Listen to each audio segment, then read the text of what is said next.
Is up, everybody? Welcome to another episode of the Faithful Fanatic. I am your host at Scotty Drown. Obviously, I have my co-host here with me at DylanJD98. You can follow us on Twitter to stay involved, stay in touch with what we got going on. Of course, the Faithful Fanatic show is presented to you by DSM Media. If you are watching on the old DSM Media page on YouTube, it is going live on there today. But be sure to transition over to the DSM Media Philly page. That's going to be where we are wanting to reroute everybody and really just target that niche market.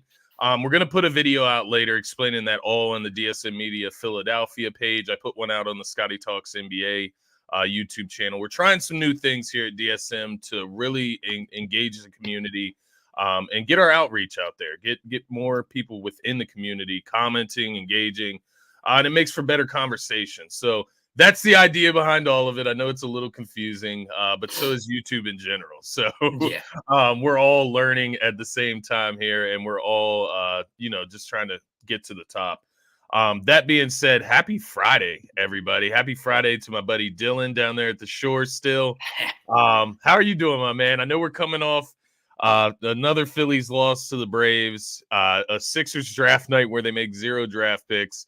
How are you feeling nonetheless down at the shore? The weather's not great either, everybody. So that's another tidbit. Yeah. No, it's been raining for like 3 days straight, but I'm good, man. It's only a week, so like I guess when you're not doing a podcast 3 of the days, it's like the week kind of flies by. But doing 3 shows down here and talking about it every morning, it's like, wow, I feel like I've been down here for a century. But no, I'm good. Yeah, I know. So you're in the shore closet. No, so this right here is the side of a bunk bed, right? My laptop is on a small like bureau with 3 drawers. I got a chair from the kitchen. It's going good. I can't wait to get home to the setup. Yeah, man. I feel you. It's always a bit different when you're on the road and you're doing it. And like the thing with being on the road and like being down at the shore, it's like you don't have a set time to do everything you need to either. So it's like everything is just on the fly and you're trying to do things in between doing other things. So it's funny, but we got Hunter chiming in here, Mr. Rager. He's raging this morning on this fine Friday. Carter, sell the team. Josh Harris is worse than Comcast.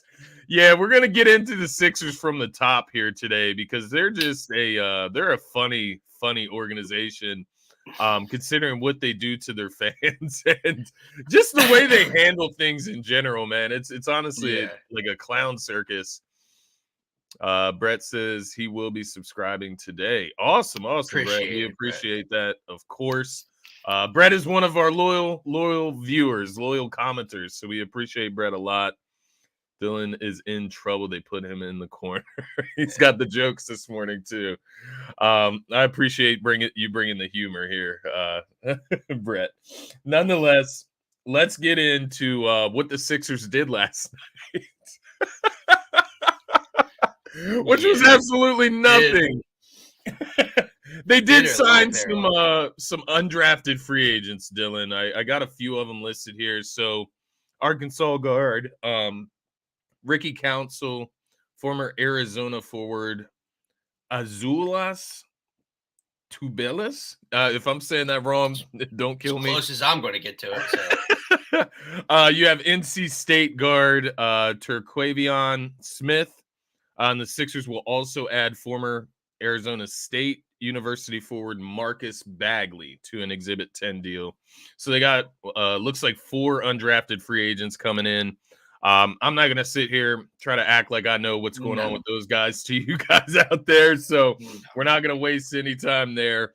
What I wanted to talk to you about, Dylan, I want to read you these things, and I want you to tell me your thoughts on the Sixers so far this offseason. So last night, for the first time in Sixers history, they made 0 draft selections. Now, there's been times where they haven't been able to bring actual draft picks in, but they've at least had their selection and then traded it away in past drafts.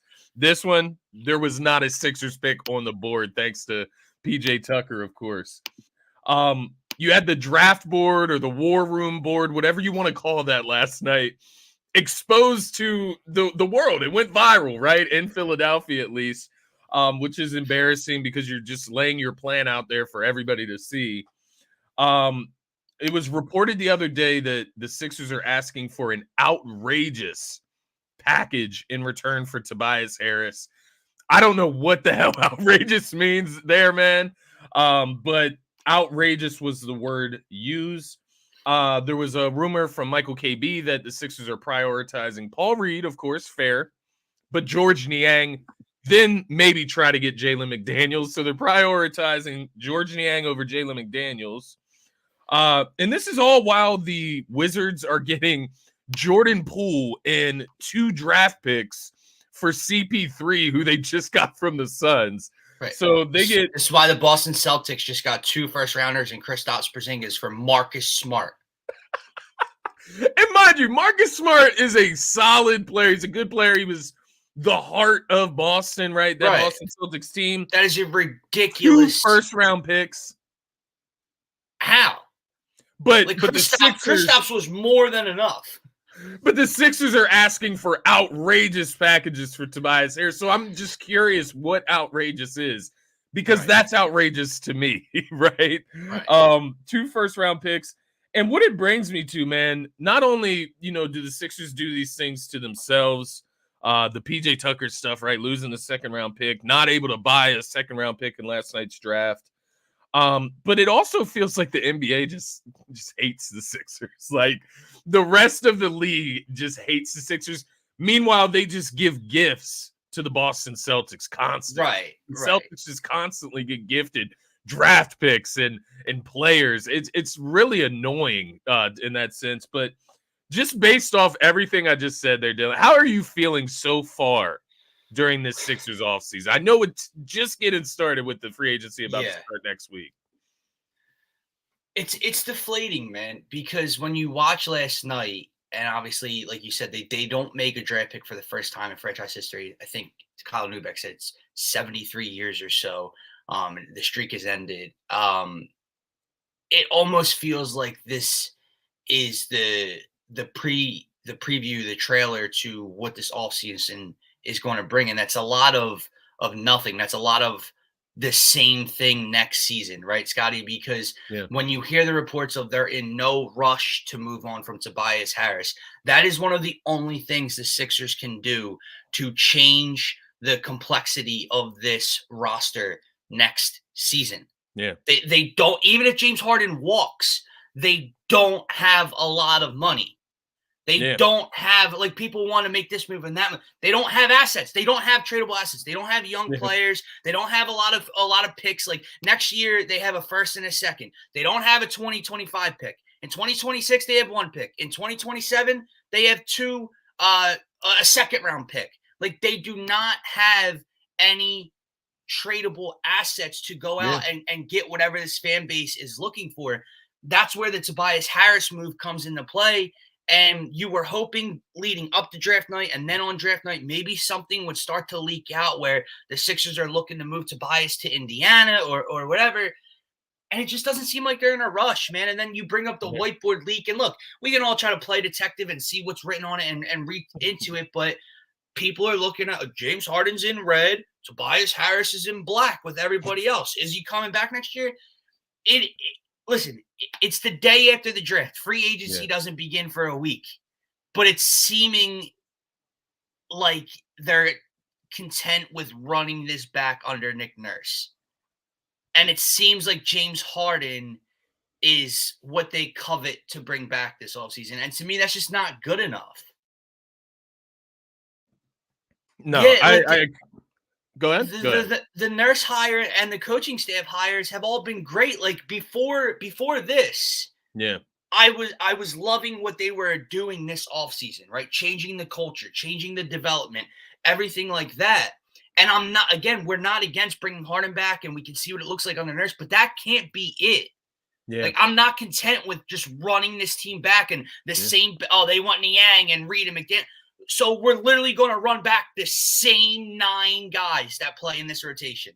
That is not going to cut it just because you brought in a new head coach, man. No, I think you're spot on. While And Boston's getting better. yeah, Boston's getting better. There's other teams. You know, the Milwaukee Bucks are not going to stay complacent, man. They obviously are dealing with Middleton opting out. Brook Lopez is a free agent, but like they're a team that was interested in Bradley Beal, and that's the concerning thing, right? It's not that the Sixers haven't made any moves yet, or that they haven't traded Tobias Harris yet. Like we're not even halfway through the offseason yet, and that's fine. I'm get it. We got to be patient to an extent. But like the concerning part is when they say we're not interested in Bradley Beal or Fred VanVleet or this guy, right? We're not interested in doing this. Like, what are you interested in doing to make the team But better? other contenders are, right? Like this, it wasn't like a middle of the pack team was interested in Bradley Beal and that's, who landed him. The Phoenix Suns, who just went and got Kevin Durant, are going all in to win a championship, were interested. The Miami Heat, the Milwaukee Bucks were interested. Yep. The Boston Celtics, and I'm telling you this right now, Boston's not done. Yeah. Those rumors of Brad Stevens is cooking something else big, yeah. they're not done. No. They're going to bring in a point guard. They're going to bring in somebody, some name that's going to really disturb me. That's what's going to happen, man. And you can just feel it, right? I was worried that somehow Chris Paul was going to get slid to the Celtics in that deal, just the way everything was maneuvering. Like, there's a reason that they were willing to let go of Marcus Smart, right? So there's something that's going to happen. Fred VanVleet, who knows, man? Who knows what they have up their sleeve? Yeah. Funny, Carter you read my mind, man. You might have just put it. I might have just took it down. Yeah, no, you're good. No, Carter says the same thing. Fred VanVleet to the Celtics. Something like that is going to happen. And if the Sixers are just sitting here with their hands under their, under their ass, it's annoying, man. And to your point, just like it's kind of the vibe of the offseason that I'm feeling.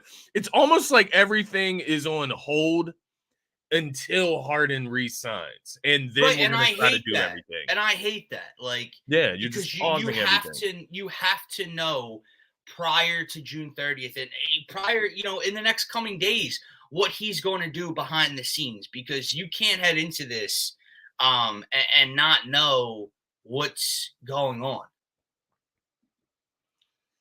See, and this is a fair perspective. Like, I don't know if Boston got better.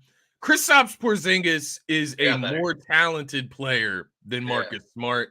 The fit, we'll see what it looks like. Scotty, it's a better fit too, bro. Like, you look at that. You look at Marcus Smart. Yeah, he's the heart. He's the soul. He's the leader, right? Defense, all that. They had a clusterfuck at guard. They just did, and they didn't have a true point guard. And to your point, if that's what they end up doing, now they're even more dangerous. And again, we can only focus on what the Sixers do. We can't complain that Boston went out and got better. It's just the point that it's like, look what these It's not just Boston. It's not just like the Heat were trying, the Bucks were trying, the Suns did it too, and we're just sitting here like, oh, James Harden's coming back. Like, if the Wizards are selling these guys for, 10 cents on the dollar like they've been doing, right? Kristaps Porzingis to Boston and Bradley Beal to Phoenix. How don't the Sixers get on the phone and ask about Kuzma or inquire about Kuzma? That is what's bothering me, Dylan. To be clear, I think I've gotten to my point here. What bothers me is that there are no rumors of the Sixers being interested in anyone. Yeah. And mind you, that's fine if you're playing everything close to your vest. I know that's immature of me to feel that way, maybe, but it's annoying. I want the Sixers. You know what it is? I'm so used to Howie Roseman being the GM of the Philadelphia Eagles, and the Eagles flip over every single rock, every single stone, just to see what's underneath of it. And it seems and it feels like the Sixers are not doing that. Maybe they'll prove me wrong. Maybe they'll get this outrageous package of, Paul George for Tobias Harris and Furkan Korkmaz, and they'll blow my mind or something. But I just don't. I doubt it. Right. Look, it's not even playing it close to the vest. It's doing what we talked about last week. It's feeling the need to come out publicly and address the fact that you are not interested and two guys you should definitely be interested in. Yeah. That's not playing it close to the vest. No comment. We have no comment, whatever.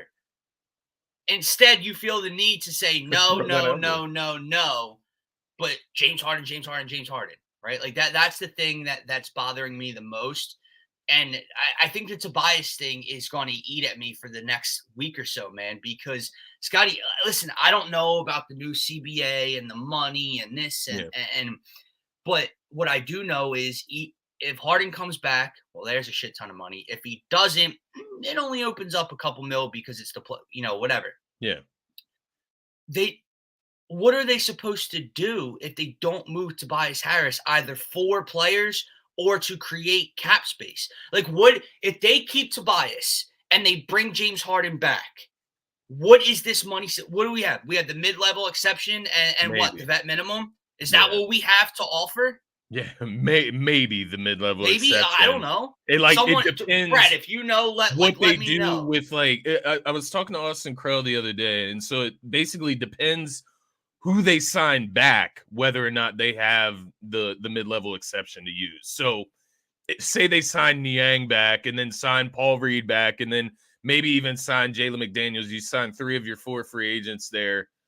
They're not going to have access to the mid-level exception from my understanding from Austin Krell. So to your point, if you don't trade Tobias, what the hell are you doing? Yeah. And like I said, going back to the CP3 to Golden State thing, this dude is a 38-year-old 6-foot point guard.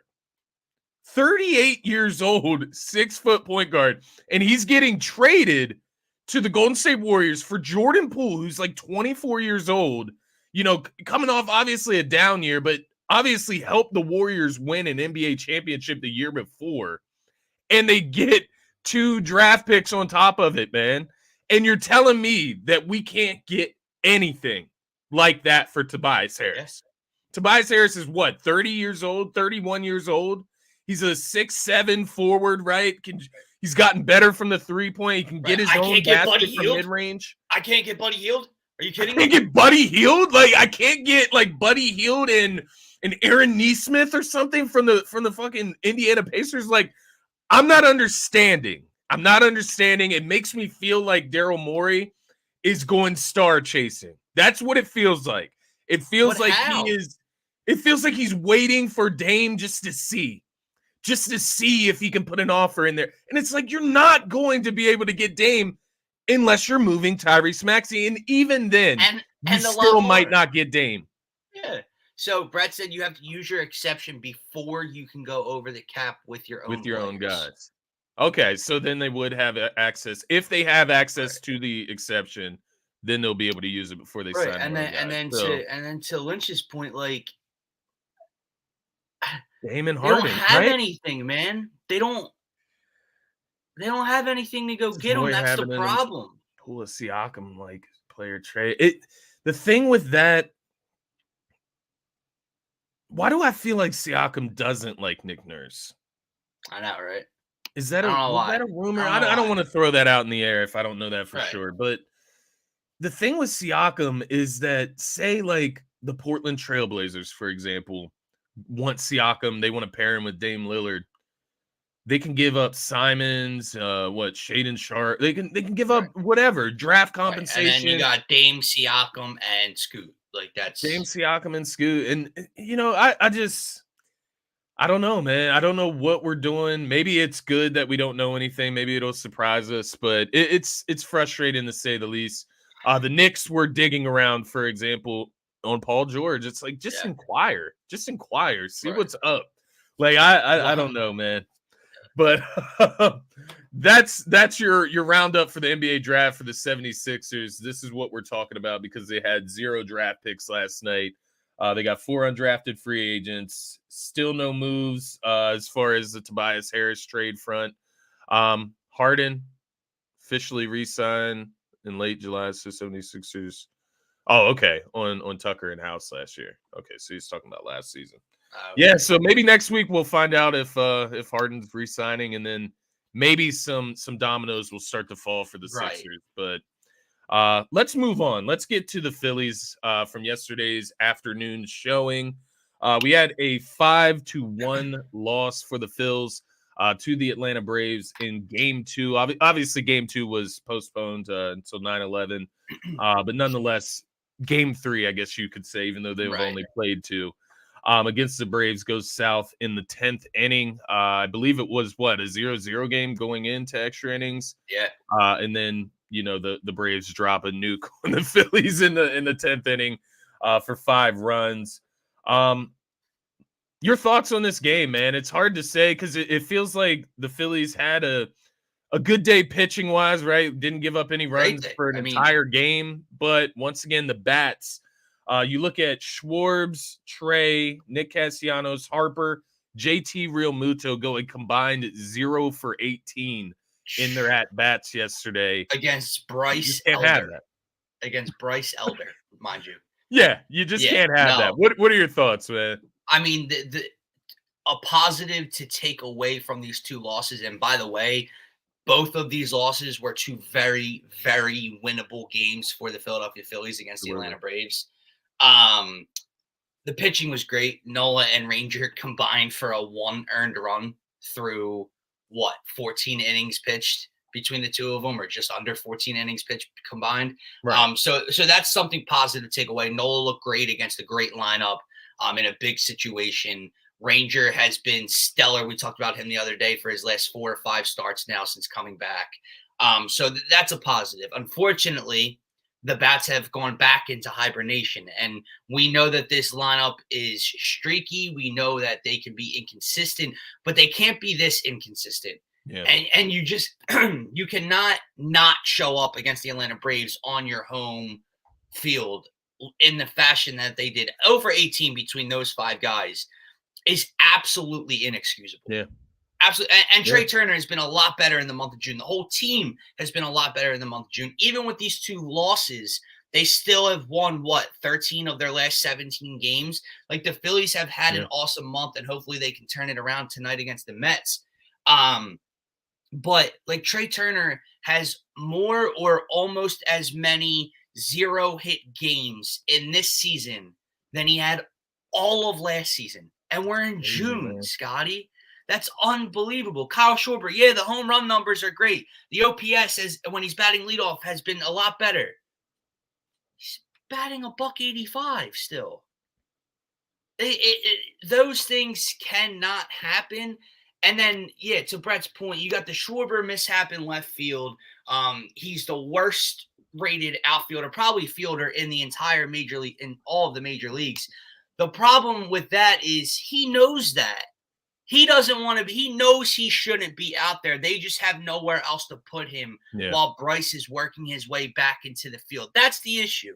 And he took accountability. He was waiting at the podium to take accountability. It sucks that it happened, but it's not like Kyle Schwarber believes in his mind that he deserves to be out there. But he knows he stinks in the field and shouldn't be out there. Yeah. He was brought in. He signed a 4-year deal to be the DH. Yes, I know some people, they can rotate. Yeah, they sure as hell can rotate. But Kyle Schwarber rotated as mostly a DH, and here and there, left field or right field or first base is a lot different than an everyday left fielder, man. Yeah. So these mistakes get magnified times 1,000 because he's got so many more opportunities to make those mistakes. So it was a rough loss. The fact we can blame it all we want on that Schwarber play. If he makes that play, it's 1-0 with the leadoff runner on second base in the bottom of 10th. The bottom line is the lineup just had to score 1 run in the first 9 innings. Yeah. That's the bottom line. Literally, man. That's what you bring these bats in for, man. And to HP's point, he's signed to hit dingers in the playoffs. Yeah. Yeah. To be frank, like literally that is what he's here for. And he's forced into a position where you obviously wouldn't want him to be. Brett says Schwarber was happy he was DH on Sunday and he came through at the plate. Yeah, maybe that is a thing where he does feel more energized when he can just go in and hit the baseball. So it's interesting, man. I'm wondering because you said something at the beginning, as far as Aaron Nola, obviously Ranger Suarez in game 1, he was great as well. Is that like a can you have like a consolation prize when you lose both against Atlanta? You obviously didn't get to play the third game.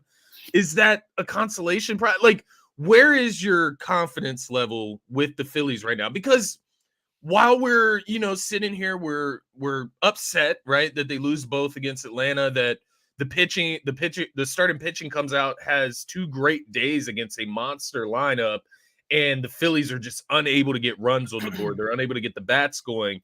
But at the end of the day, this is the best team, in the NL, definitely in the NL East by far. They've been playing really good baseball on top of it. They've had just as hot of a month as the Phillies, if not hotter. Is it that bad, right? Like, we talked about it before. If they come in and they get swept by the Braves, does that just nullify everything they've done this month? But it didn't feel like, it's not like the Braves came into Philly and just stomped the Phillies out, That's what right? Brett just said here, and he meant to say didn't, obviously. Where are you at? Where are you at confidence level with these guys as we go into a series with the Mets? So combining what you just said with Brett's comment is, you can take those minor victories away from losses, because while it's super frustrating to not only lose the games but see this awesome Phillies lineup come up short the way they did in these 2 games, 2 runs combined in the 2 games, and one of which came in extra innings.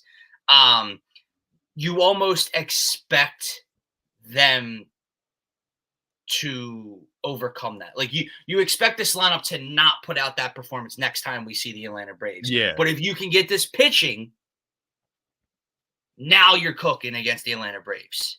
Like, so to Brett's point, like, if Atlanta came in, and yes, I know they beat us 5-1 yesterday. That was in the 10th with an error, whatever. If Atlanta came in and beat the Phillies 6-1 in 9 innings, and then beat them, 4-1 the night before, and it wasn't really ever close, I'd say this team has a little bit of a problem. Ranger and Nola were great. Yesterday, Alvarado, Kimbrel, Soto, they were great. Right, so the bullpen outside of Marte, who should have gotten out of it anyway, were really good. It's, you expect Bryce Harper and Trey Turner and Kyle Schwarber and Nick Castellanos and yada, yada, yada, because of how deep this lineup is. You expect them to show up essentially the way they did last postseason against the same Braves team. So I think you can take the minor victories away from these losses, because if you can get any form of what Aaron Nola just put out, any form of what Ranger Suarez has been putting out in his last 4 starts, those are all positives to keep taking forward. It's 2 games, man, in June. They sting because it's the Braves, but I'll tell you what. Again, baseball is a momentum sport. How hot the Phillies were coming into this series. They cooled off. The bats have cooled off. You cannot continue to stay cool against the New York Mets. If you lose this series to the Mets at home, then the wheels are going to start turning again, and the negadelphia is going to come out, and we're going to question what this team is until they prove us wrong again. You have to show up against the New York Mets this weekend.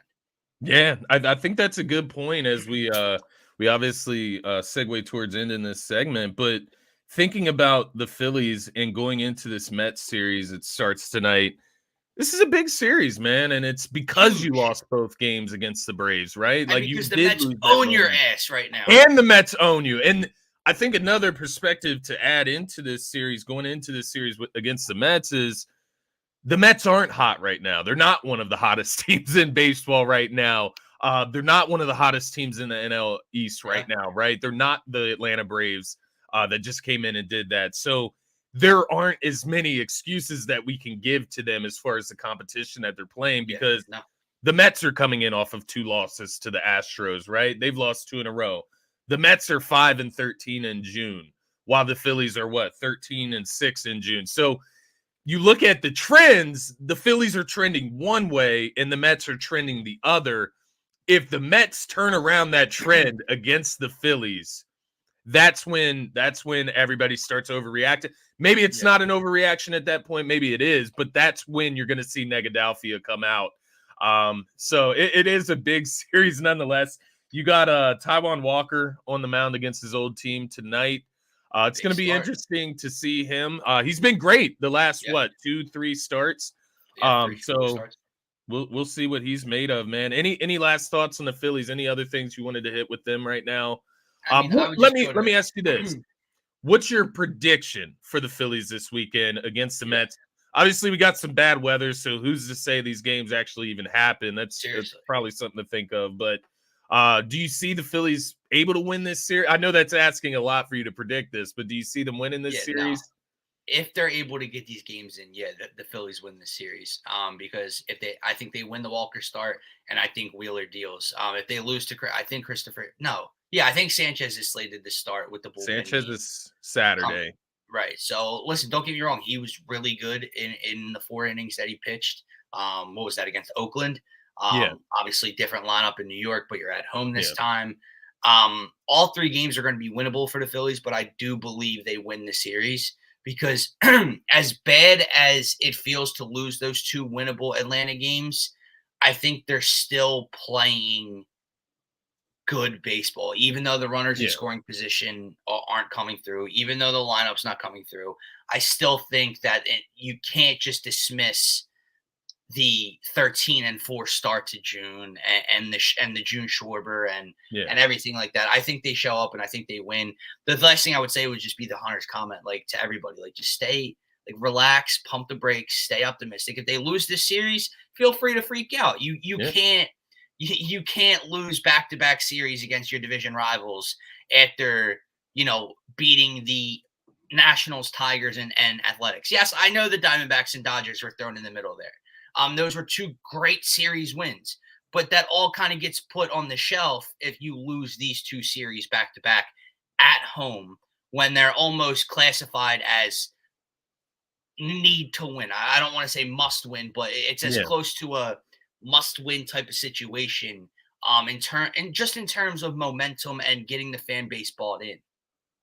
Yeah, no, I agree. It's like you said, it's hard to say must win. I'm kind of learning that through this baseball season. Like 162 games, it's hard to say there's a must win, but like you said, it's a momentum sport. Yeah. So in that facet, you need to build that momentum back up that you lost against the Braves. But to your point, they've been playing good baseball. Just things haven't gone their way. They hit a speed bump in Atlanta. And Atlanta's a really good team. Bounce back tonight against the Mets. You got a weekend series against the Mets. It's going to be huge, as we've mentioned. Let's move in to top 5 athletes in Philly. I got Howard Eskin's top 5 pulled up here. That's what inspired this, right? I believe the topic. I want to give credit. I believe it came up at WIP. It seems like all of their content creators and radio hosts were putting out their top 5s, top 10s in Philadelphia.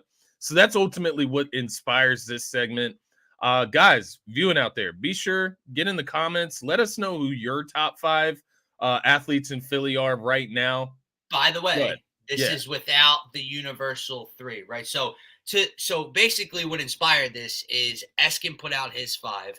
There's a glaring miss in his 5 that drove Philadelphia social media crazy, and that's why we're doing this, and that is because he left Joel Embiid. Was that Eskin or Giglio? I think it was probably both. But I don't know. I didn't see Giglio's. I only saw Eskin's. They leave them off, right? The universal 3 are Harper, Embiid, and Hurts. Whatever order you want to put those 3 in, we can talk about that on Monday's show because I think that's an interesting topic.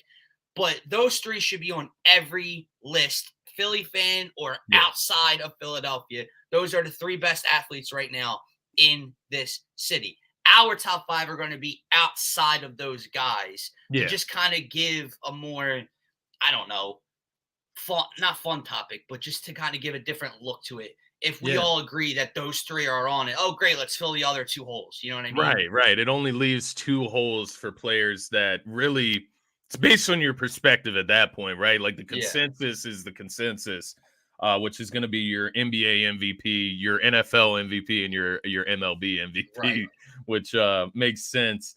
Now, getting into, I guess you could call it 4 through 8, right? Like those next 5 slots. Now, just to put it in perspective, Howard Eskin's full list, as Dylan mentioned, did not include Joel Embiid in the top 5.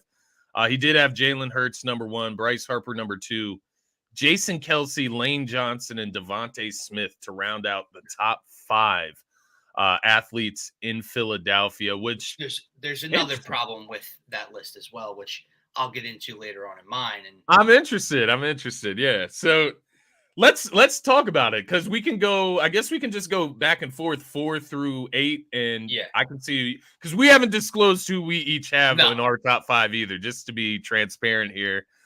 So I'll go first, because I think this is a little bit of a surprise. Again, guys, drop yours in the comments. Yeah, drop yours in the comments, of course. This one's interesting. I'm interested to hear how it'll be received. But AJ Brown is number 4 for me, man. Okay. And the reason I put AJ Brown in here, this is interesting when you do these lists, because AJ Brown was not drafted by the Eagles. So I obviously have to think about that. But I also think about the shift that the Eagles franchise made by bringing and adding AJ Brown to that offense. You're talking about AJ Brown. He's top 5. He's a top 5 wide receiver in the NFL. Wide receiver in the NFL, as we just went through a couple weeks ago, right, with Devontae Smith, where we named basically like the 7 through 8 slot, or 7 through 13 slots of, wide receiver rankings. It's a very polluted and dense a skill position field, right? And for him to be top 5 in it in the NFL, I think is very significant and has to be taken into account here. So ultimately, I'm putting AJ Brown over the Kelce's, the Lane Johnsons of the world. I get it. Kelce specifically, we talked about that personality. Right. But I'm going with AJ Brown at the number 4 slot. First of my two or my new top 5, I guess you could say. Well, I'll give you my next 2 just because you just hand selected both of them for me. That is Jason Kelce and Lane Johnson. And I hear you, man. It's just it's not the sexy pick. AJ Brown plays wide receiver, but like you said, AJ Brown, if he's not top 5, he's probably top 7, top 8. He's a top wide receiver in the league.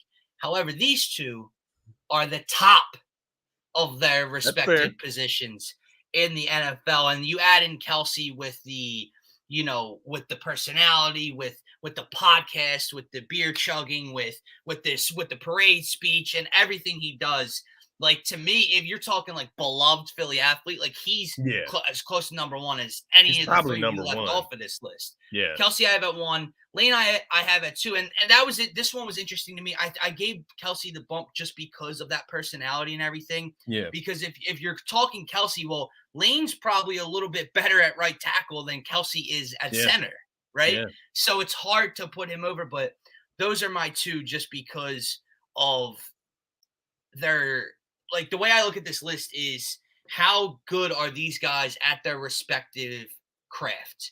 Yeah. And these 2 are the best at their positions on the number 1 team in the city, the winningest team in the city over the last X amount of years. So I put those 2 1-2. Yeah, no, I think it's fair, honestly. I think with AJ Brown, it's arguable, right? And I think I'm putting AJ Brown up there for similar reasons as to you picking those 2. Ultimately, next I had Lane Johnson as well. He's an arguably top right tackle in the NFL, right? He's up there with Trent Williams, who everybody says is a Hall of Famer. I would imagine Lane will be a Hall of Famer as well at the position. So I did go with Lane Johnson at my number 2, or you can call it number 5 spot. Right. Basically what you said at the end there, he's a little bit better than Jason Kelce in his position group. That's ultimately why I went with Lane over him. And just Lane's effect on the team as well. We haven't had the opportunity to see the Eagles without Kelce, which kudos to him. Just stays healthy, stays on the field, he stays active. But we've seen how drop off when Lane Johnson is out. And he doesn't give up sacks. Like, that's the simple observation of Lane Johnson's career. He doesn't give up sacks. He protects that right side of the quarterback's pocket. And that's a huge part of the Eagles and what they're able to do, because I'm a lot more confident on Sundays when Lane Johnson's starting at that right tackle spot. Yeah, you are. Coming in at number 6 or number 3, based on our list here, I'm going with Jason Kelce. I'm following your lead there. Like you said, the personality, he's probably the number 1 personality in Philadelphia right now. I mean, the guy just oozes of, just character, right? Like leadership, character, humor, like all of it. He covers all the bases, and he's almost it's weird because he's from he's from Ohio. I can't remember if it's like Cincinnati or Cleveland, whatever the case may be. He's from Ohio, but yet he feels such like a Philadelphia guy to the roots, right? Like he just feels like such a Philadelphia guy. Goes down to the shore and bartends and shit. Like he does those type of things. That's what makes him beloved, but it can't go forgotten what he does within his position group as well. Absolutely. And he's probably the top center in the NFL. I know there's arguments about I wouldn't take anybody over him. Yeah, Creed Humphrey down in Kansas City, there's arguments about him. He's younger, but I would take Kelce, the experience, the agility, the versatility. Jason Kelce, man, a mainstay, a cornerstone in Philadelphia for sure.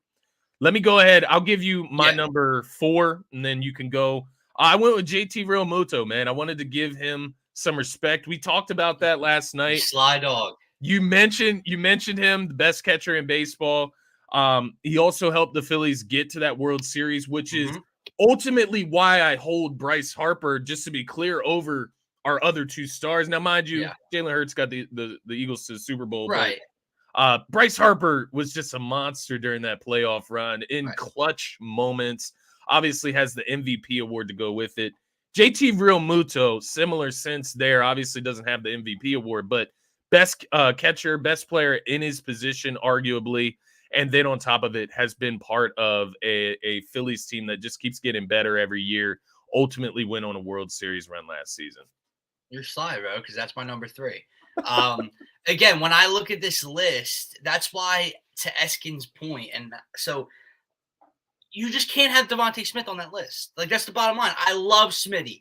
He should be nowhere near that effing list. It's ridiculous. I love Smitty because he's not the best receiver on the team. Damn. Like again, when I look at this, it is who can you rank at their respective careers, because it's hard to judge a basketball player versus a baseball player, blah blah blah. But so I have Kelce and Lane 1-2 because of their impact and because they are the best at their respective positions. And the Eagles are king in this city compared to everything else. That's why there's a couple more Eagles on this list than the other teams. And not to mention, we have 53 options against 8 or 9 on a basketball team.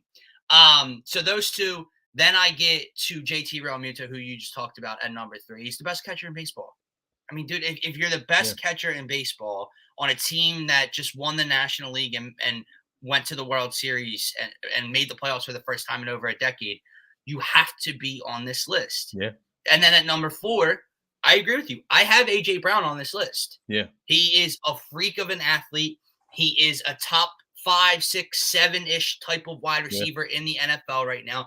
I loved what you said about that. Was kind of the tone setter for last offseason that really changed this Eagles organization. Like, they signed Hassan Reddick before that, and obviously that paid off times a million for them, right? Yeah. But the trade on draft night for A.J. Brown, the reaction it got, the aura it had from the rest of the league and media, and then to see it play out with the numbers and getting to the Super Bowl. He deserves to be on this list, and that's what I was going to say about Eskin's. Like, again, love Smitty, not throwing shade at Smitty. I think he takes another jump this year. That's why him and AJ together, it's why I believe they're a top 2-3 wide receiver duo in the entire National Football League. He's just not better than AJ Brown, so how the hell is he on your list?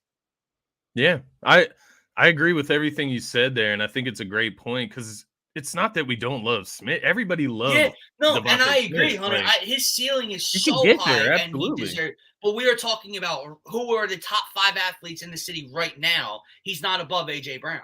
It's just so funny because I commented on this post on WIP's post with Howard Eskin's top 5, obviously not including Embiid, and obviously I pointed out the obvious in it is Embiid's missing. Right, come on. Then I have people responding to me talking about Smitty is better than Joel Embiid as far as an athlete, and that's just insanity, man. Like I think that's what ultimately sparked me to want to do this segment, because I get we're down on Joel Embiid, man, but come on, like Smitty let's get him an all-pro first. Let's get him an all-pro accolade before we start throwing him ahead of Joel Embiid, right? You just said it. He's not even better than A.J. Brown as of right now. And to Hunter's point, yes, his ceiling is ridiculously high. If you wanted to put like top 5 Philadelphia athletes of potential, you could put Smitty right on there. That's fair. It's not about potential. It's about what have you done for me lately. And mind you, Smitty was part of that Super Bowl team. Yeah. But Hurts was the leader of that team. And then A.J. Brown was the wide receiver one. And then, Lane Johnson is the Hall of Fame tackle. And defensive players. And they're it's frustrating, man. And I don't even know. I would love to go back. I might read those comments after the show because it's just an asinine statement to compare a basketball player and a football player and say he's a better athlete. We're not talking about that. We're talking about who was better at their craft. Yeah. And that's how you make this list. Yeah. And that's how you put an order together. So like you said, when we get to the top 3, when you want to argue, is Bryce Harper better at baseball than Jalen Hurts is at playing quarterback? That's the question about how you rank them. So like we just said, is JT Realmuto better at baseball than Devontae Smith is at football? Yeah. Yeah. As of right now. I don't know how to say it. Here's the thing. Kelsey gets the lovable factor. That's what's going to push him. But he's not a better athlete than Embiid. He's not. No, I don't think so. But I think if you're talking, if you're including the whole package and again, and I think to KC's point, this would kind of be maybe not who's the best at their craft, but my favorite athletes, and it includes talent and everything like that. So. No, I agree, man. But we got one more spot to fill, and I'm interested to hear who yours is. Yeah, it's interesting because I may contradict myself, but I honestly did this to be funny in a sense, but also just show how much I believe in the kid. And I ultimately put Tyrese Maxey in my top 5, man, at number 8. Look, I know, right? He's what, 22 years old. He's coming off his best season, of course, in his 3rd year. He averaged 20 points, shot the lights off or the laces off the ball. But it's more about where I think Tyrese Maxey's ready to go. I saw this great comparison of him, with Dame's 3rd-year numbers and Tyrese Maxey's 3rd-year numbers, and then where Dame jumped to in that 4th season. That's kind of what I'm expecting from Tyrese Maxey. I'm expecting him to eclipse, 24, 25 points per game next year. But the reason I put Tyrese Maxey on here, I believe he's the 2nd best player on the Sixers. I think he's better than James Harden at this point. That's my opinion. I'm going to live with it. I'll sync with that if it goes a ride. But Tyrese Maxey is kind of that sunshine, right? The glimming light of hope that I feel with the Sixers, and the only positive that I'm looking at next season as far as what can happen with him. Can he take a jump up to the next level? Can Nick Nurse get more out of this kid? But you talk about him being the 21st pick in the draft, one of the best decisions this franchise ever made. Imagine where the franchise would be if they didn't draft Tyrese Maxey. What they would have or what they would lack if they didn't have. We talk about all these stars that the Sixers should go after. There wouldn't be a chance without Tyrese Maxey in that deal and what he's been able to do since he entered the league. I know it's completely arguable, and that's a guy that you could argue Smitty against. I'll admit that openly. It's a little biased for me, I would say. But I guess for me, man, it got to the point where I'm looking at all these Eagles, and I'm like, I could just fill this list with Eagles. I could throw Hassan Reddick on there. I could throw Brandon Graham on there. You're talking about guys that have they have that name in Philadelphia. I could throw guys like that onto the list. A year from now, you could throw Jalen Carter on that list. Jalen Carter. There's a ton of guys that you can throw from the Eagles on there. I even went down, the rabbit hole with the Phillies. I thought about guys like let me stop. Go ahead. Give me your last one, and then we can go from there.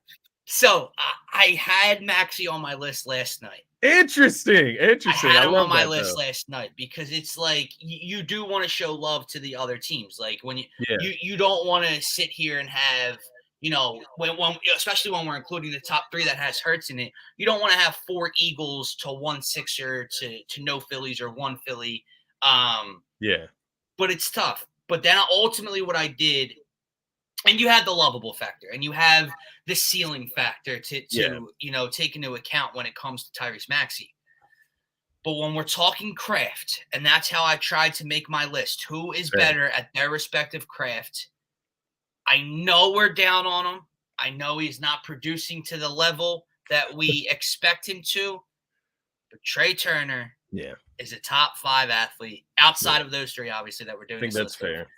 In this city, he is either the best. If he's not the best shortstop, he's the second best shortstop in the league. There's a reason we went out and gave him $300 million. Again, he's, as of right now, we're down on him. But if we're talking, if we're looking at this objectively, I just can't. And I listen. Like I said, I had Maxey on my list. I just can't today say that Tyrese Maxey is better at basketball than Trey Turner is at baseball. I think that's fair. Yeah, I think that's fair. I put a lot of consideration into Trey Turner, quite honestly. Oh, JT's on this list, bro. JT's on our list. Yeah. I don't know if you missed that, Casey. We both had JT on our list for top 5 here, outside of the top 3, of course. But no, that's interesting. Yeah, Lane Johnson, he's on the list. I think that's clear. I know Brett said left tackle. He's best right tackle, I would say. Right tackle. In the NFL.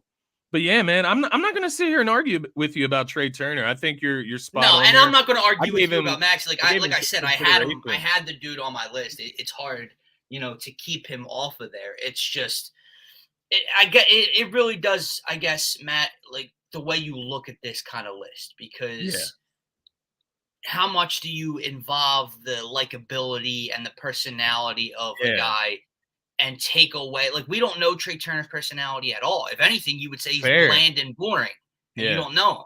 But if we're looking at this as their craft and who's better, I have to put him on there. Just like JT, when he's the best catcher in baseball on a team that just went to the World Series, he has to be on there, right? Yeah. More so than Devontae Smith as a wide receiver. And I think it was actually very interesting timing that Howard put that list out, and we are doing this now because we just did the Would You Rather Devontae Smith edition last week, right? Yeah. And so when, like, you brought up that point, like, dude, I love Smitty.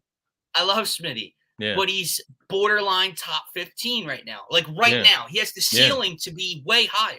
Yeah. But right now, there's a lot of guys you would take over him.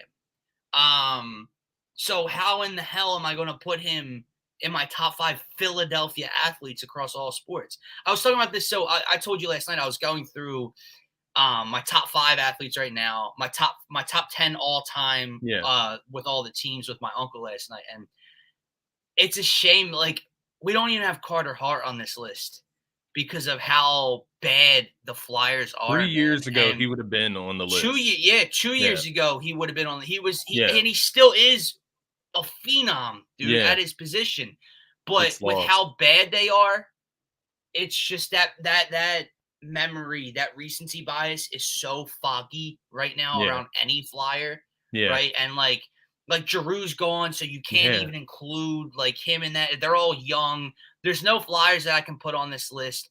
I don't, like I said, I don't watch the Union enough to, would Andre Blake be on your list anymore? Like, I don't know, but I can't be that guy that I can't sit here act like I know Union soccer. Right. I mean, I was gonna say to you, maybe we can get Parcero to join us one morning and he can kind of tell us what players would kind of infiltrate this list and where, right? But I'm not gonna sit here and act like I know all that's going on with the Union and how long guys have been on the Union and how good they are doing in respect to that. That's a lot. That's not my lane per se. But ultimately, man, I think it's interesting. This list is interesting. On Monday, like you said, maybe we can get into Embiid versus Harper versus Hurts, just to have another interesting conversation.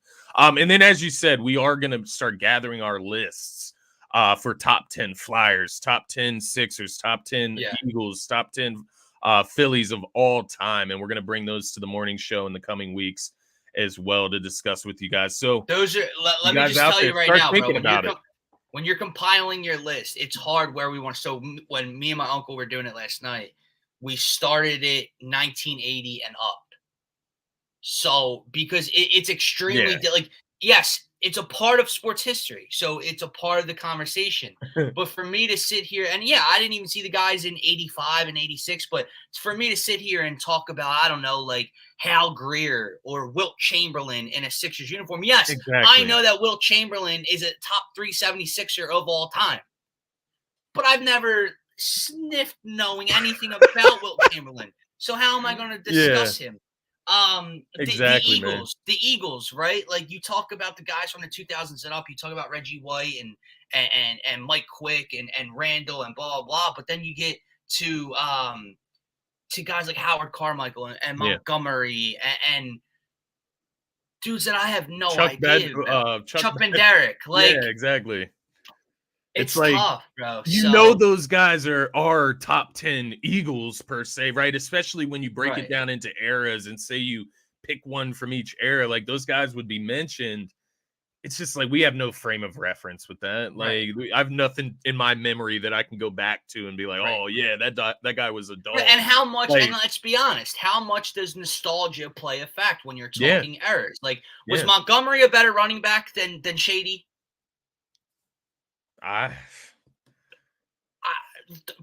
For me, probably not. Like Shady's the best running back. I think Shady's I love B West. B West would be on my list too, but like Shady's the best running back to ever lace him up in an Eagles uniform. But you'll have the older generations tell you about Montgomery and how great.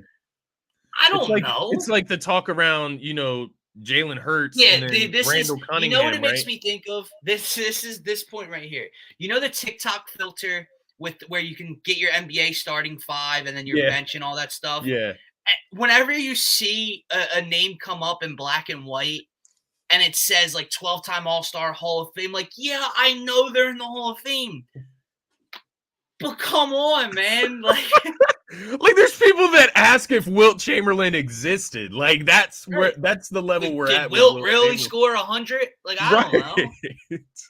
Right. And these are other things we're gonna have to take into account. I'm glad we're kind of like frameworking the segment live right now because like to Ricky Casey's Waters, point, Herschel Walker, right? To Casey's point right here, like when I was doing my Eagles list, I don't have T.O. on it because of how short his tenure here was. Like I think that matters as well when you're talking all the time. Like James Harden would if you're talking his career. And the fact that he put on a Sixers uniform, James Harden would be a top 10 76er of all time. He's a top 75 player. Yeah. But in his tenure as a 76er, what has he done for them? He's not top 10. T.O. was the best wide receiver the Eagles have ever had.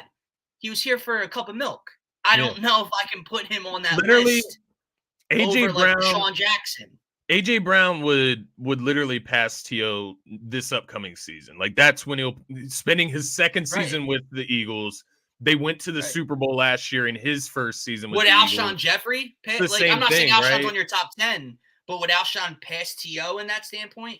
Won a Super Bowl here, was here for 4 or 5. Like, you know what I mean? Like, it's a great question. Deshaun Jackson, Jeremy Maclin. Deshaun Jackson, I would definitely put over T.O. And that's, once again, we're not saying Deshaun Jackson is a better wide receiver than Terrell Owens, but he was a better Eagle. Yeah, he did more for the franchise. So it's an interesting conversation, like you said, because even with Dr. J, right? Like, was his best NBA seasons with the 76ers or was it with the Nets? Right? Like, these are the things that, that I'm going to have to look into and ultimately kind of break it down. T.O.'s last year in Philly, he played 7 games and had 763 yards and 6 TDs. Yeah. AJ broke Quick's single season record this year too. Yeah. So it is interesting, man. It is interesting going back through those. Guys, keep that so Dr. J won an MVP with the Sixers and a championship. So he has to be a top 10 Sixer. I'm not saying he's not a top 10 Sixer, by the way. just more or less were his best years in Philadelphia. Was he Right. the best version of himself in Philadelphia? You could say He similar did things leave. about Wilt as well, right? When he goes to the Warriors, he goes to the Lakers. Right. Was the better version of him in California. But Sixers, right. nonetheless, it is interesting. We're gonna get into this more in the coming weeks.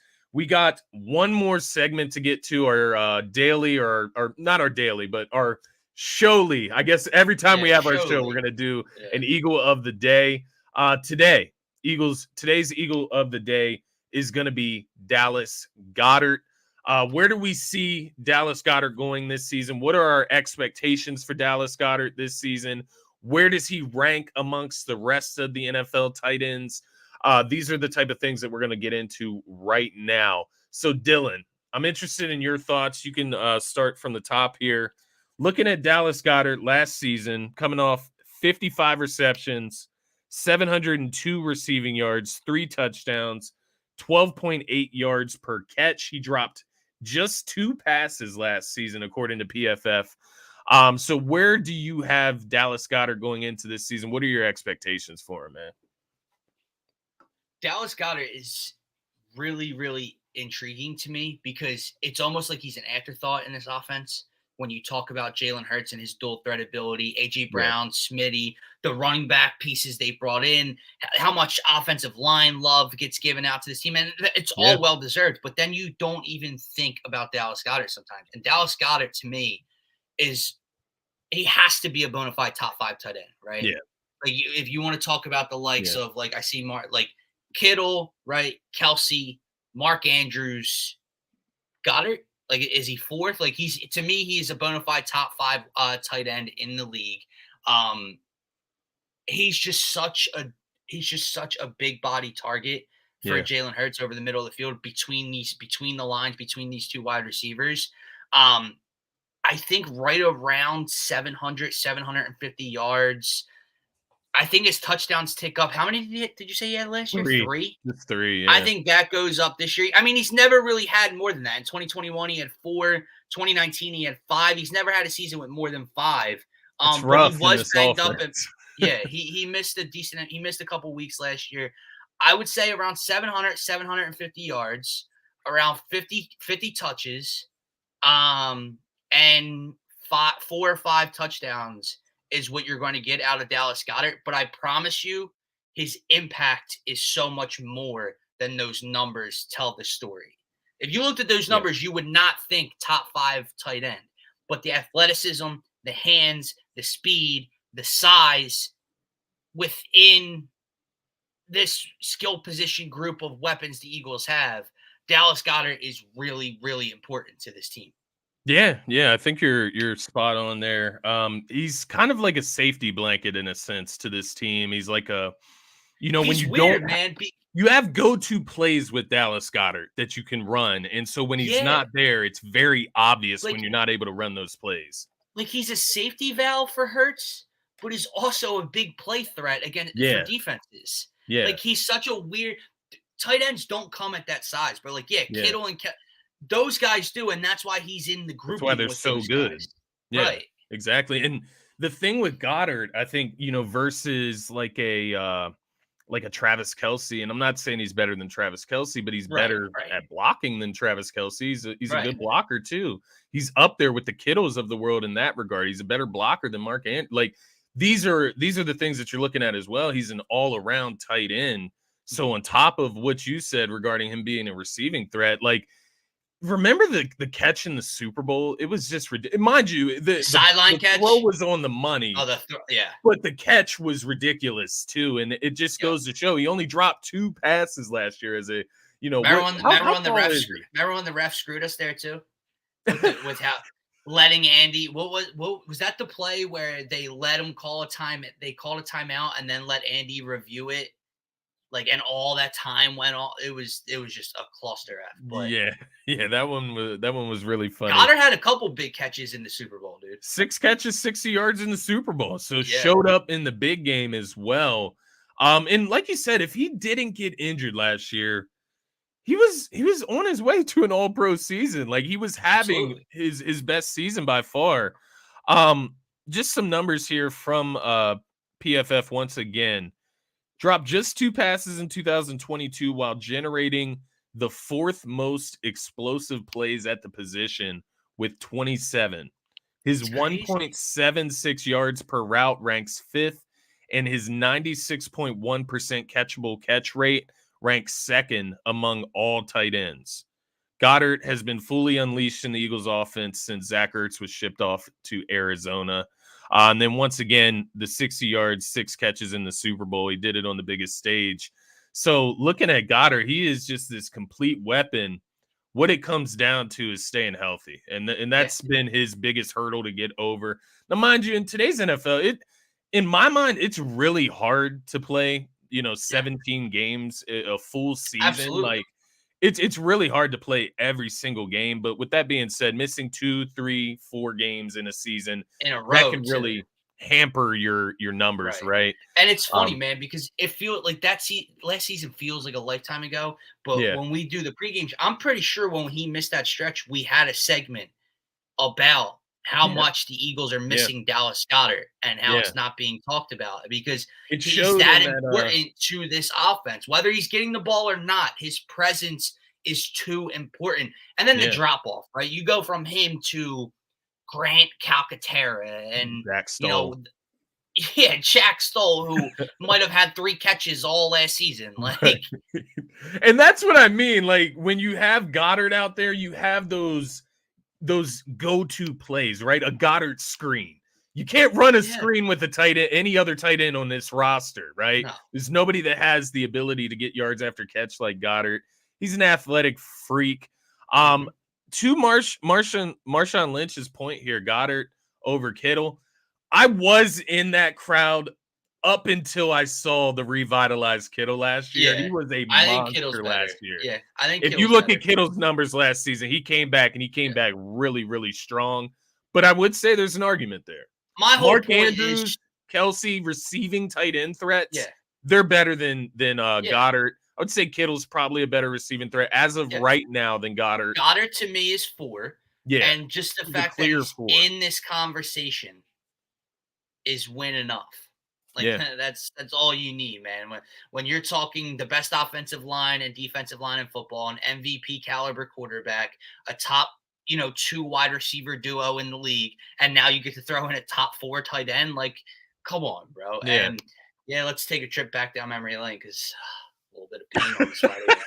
Oh man, that's a topic for another day. But could you imagine the talk around this Eagles team if they had just won the Super Bowl, if they would have just held on to not only that 10-point lead, but the other 10-point lead that they had in the Super Bowl? They had multiple 10-point leads in the Super Bowl that they blew. Could you imagine the talk and the light around this team if they ultimately won the biggest game of the season, man? We already talk so highly of them. We're already so confident going into next year that we think they can get back there. We think they're a class of the NFL, right? You know how you talk about like bad luck with Joel Embiid and injury history in the playoffs? Yeah. Someone tweeted it out yesterday, and I loved it. Like, can the Eagles just play in a Super Bowl where they're not playing an all-time head coach and quarterback duo? Like in 04, you had Brady and Belichick. In 17, you had Brady and Belichick. Last year, you had Mahomes and Reed. Like, can we just play Matt Ryan and the Falcons and Dan Quinn? Can we just play Jared Goff and Sean McVay? Like, they're in the NFC. I know, my point. It's like, I get your point, though. When you look at those teams that have been in recent Super Bowls, like, why? Why can't we? And I'm not asking for the easy road. Like, I'm not. I know what you mean, though. Like, these are just, man. It's like the Great Wall in front of you to get your rings. Like, it's no, like the Bills are great. Like, the Bills are great, but Joe Burrow, Josh Allen and Sean McDermott aren't viewed as two. They would have turned the ball over in the Super Bowl, right? Like, they would have turned the ball over a couple times for us. Yeah, can we just funny, play Justin man. Herbert? Yeah, can we play the Jags maybe with Doug Peterson or something? We're joking, no disrespect to Doug, all due respect, but no, I'm with you, man. Can we like avoid Mahomes on the juice? Like, that dude came out of the tunnel in the second half can we not on play? cloud 9. Like, Can I we don't not know play what the hell worst happened. turf ever created for the Super Bowl? Like, just I'm asking for the little things, you know. But How is the field of the Super Bowl messed up in a dome? It doesn't make sense. Like, but of it's course, funny, man. the Eagles, best pass rush of all time. I'll just enjoy getting there again, right? Until we actually get there, and then I'll want to enjoy the cry. ride, man. But, It's crazy. The Eagles' best pass rush of all time plays on the Super for a Bowl future field. show as well. If Sirianni gets back to the Super Bowl this year and wins it, does he become the greatest Eagles head coach of all time? Off the top of my head, I think so. I mean, Just obviously in terms Andy of Reid's pure there. accolade, like Doug Peterson won it. That's what holds him over Sirianni. But right, if he but makes didn't it go back back. to the Super Bowl, right, win it, you go to the Super Bowl twice and win it, yeah, you'd have to move him ahead of well, not just Doug, that, definitely. 2 of his first 3 years as well. If they, knock on wood, if they were able to accomplish Do you that ultimately like, is the Super Bowl end all be all Right. for you? Like, do you hold Doug Peterson over Andy Reid? Oh man, no. Tough question, I So know. yeah, so it is interesting because like we are talking about, well, Nick gets there, but that's getting to back and winning 1 and 2 of your first 3 years and blah blah blah. Like Doug got it, and he's obviously in the conversation, but Andy also got to 1. Andy coached 4 straight NFC championships. And Andy is just viewed as a top 3, top 5 like head coach of all time. And he kind of built our franchise. Like, I don't want to say built our franchise, but like our golden era started in the 2000s. Like, obviously that's when I started being a fan, so it's a golden era for me. But they won a championship. They got to 4 NFC championships. Like, that was their era. That was the start of a good franchise. I do think this is an interesting point, though. I do think like why, even though he did get to 4 straight conference championships and did get to a Super Bowl and whatever, there's a lot of red flags here, man. And there was a lot of people that did not like Andy Reid in his tenure as the Eagles head coach. And it's like in KC, he's just beloved, and you don't see these mistakes. And now, granted, that's very easily covered up by Patrick Mahomes at times, but because where was Andy Reid going in Kansas City before Patrick Mahomes was drafted, before they moved on from Alex Smith? Alex Smith, I mean, they had Alex Smith, and I think they were a playoff team. They were a playoff team, if I remember correctly. They actually beat us with Alex Smith in week 2 when the year we went to the Super Bowl. Remember Ertz had that crazy sideline catch before halftime or whatever. Yeah, that's good stuff. It's crazy the vivid memories, but I know, right? But it's interesting though that these are all topics. We'll have plenty of time during the dog days of summer to get into these topics, so we'll keep getting creative on here and bringing some fresh topics, some fresh stuff to talk about. But guys, that's going to be it for this Friday edition of the Phaithful Fanatic. Thank you guys, by the way. Thank you guys for all the engagement in the comments. It's a lot more fun. Subscribe to the new channel. Subscribe to the new channel if you haven't already. It's DSM Media Philadelphia. That's where all of our Philadelphia content is going to go straight to. So once again, we can target that niche audience of Philadelphia. That's where this show will be starting Monday. So that is where this show will be permanently. Today it's on the original DSM channel. It will not be there starting Monday. So Monday, make sure you are subscribed to the new DSM-Philadelphia channel on YouTube. Yes, sir. Guys, thank you once again for all the engagement, all the comments. Be sure to tune in on Monday, as Dylan said, on the DSM Media Philadelphia channel. Be sure to hit that subscribe button, and be sure to check out our sponsors over at Manscaped. I'm trying to find the graphic here, my man. What the hell? I got you, bro. There we go. Help me out Bang. Here, Dylan. Bang. There we go.